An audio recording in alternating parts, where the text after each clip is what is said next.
Hello friends, నమస్తే. అహ్మదాబాద్ నుంచి లండన్కు ఒక ఫ్లైట్ అనేది స్టార్ట్ అవ్వడం జరిగింది. అది టేకాఫ్ అయినటువంటి 5 నిమిషాల్లోనే మెగానీ నగర్ అనేటటువంటి రెసిడెన్షియల్ ఏరియాలో మెడికల్ కాలేజీలోకి మరి దూసుకొని పోయి అక్కడ స్మాష్ అవ్వడం జరిగింది. ఒక్కసారి మంటలు చెలరేగడం జరిగింది. ఇందులో సుమారుగా 243 మంది పబ్లిక్ ప్రయాణం చేస్తూ ఉన్నారు. ఇందులో 169 ఇండియన్స్ ఉన్నారు, 7 మెంబర్స్ పోర్చుగీస్ వారు ఉన్నారు, 53 మెంబర్స్ బ్రిటిషర్స్ ఉన్నారు, 1 మెంబర్ కెనడియన్ ఉన్నారు. లండన్ వాళ్ళు కూడా ఇందులో ప్రయాణం చేస్తున్నటువంటి విషయం మనం చూడవచ్చు. అయితే ఇందులో క్రూ 12 మందితో కలిపి టోటల్గా 243 మంది ఈ యొక్క ఫ్లైట్లో ప్రయాణం చేయడం జరుగుతుంది.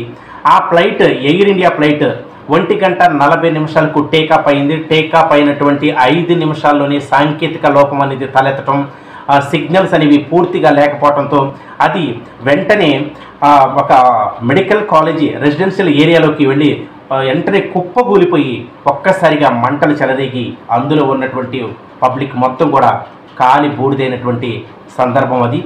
ఇక్కడ 787 బోయింగ్ ఎయిర్ ఇండియా ఫ్లైట్ ఇది. గుజరాత్ నుంచి ఇది చాలా పబ్లిక్ సర్వీస్ చేస్తున్నటువంటిది, డైలీ పబ్లిక్ సర్వీస్ చేస్తున్నటువంటి ఫ్లైట్.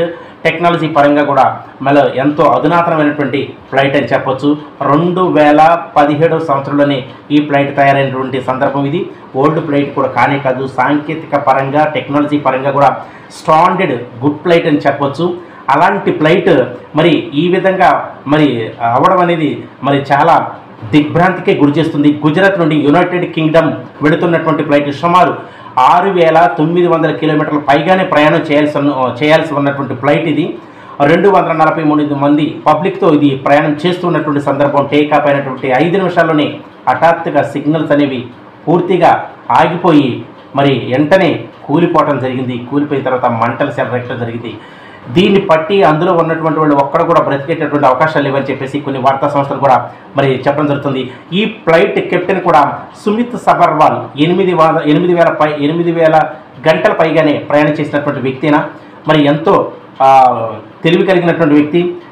తర్వాత మనం చూసినట్లయితే గుడ్ ఎక్స్పీరియన్స్ ఉన్నటువంటి వ్యక్తి మరి సుమిత్ సబర్వాల్. ఇలాంటి వ్యక్తి ఉన్నటువంటి ఫ్లైట్ ఈ విధంగా అయినటువంటి విధానం చూసినట్లయితే ఇది 1:10 టేకాఫ్ అవ్వాల్సినటువంటి విషయం, కానీ 1:40 టేకాఫ్ అయింది. దీనికి ఏం కారణాలు ఉన్నాయి, ఎందుకని అంతసేపు ఆగింది అనేటటువంటి పూర్తి సమాచారాన్ని రాబడుతూ ఉన్నారు. ఇక్కడ మనం చూసినట్లయితే ఇప్పటికి 105 మంది అయితే పూర్తిగా మరణించినట్లే ధృవీకరించడం జరుగుతుంది. టోటల్గా వచ్చేసి చాలామంది చనిపోయి ఉంటారు. మెడికల్ కాలేజీలో ప్రవేశించింది కాబట్టి అక్కడ ఉన్నటువంటి సిబ్బంది, అక్కడ ఉన్నటువంటి విద్యార్థులు కావచ్చు, వాళ్ళు కూడా 20 మంది చనిపోయారని చెప్పేసి కూడా వార్తలు ప్రకటిస్తున్నారు.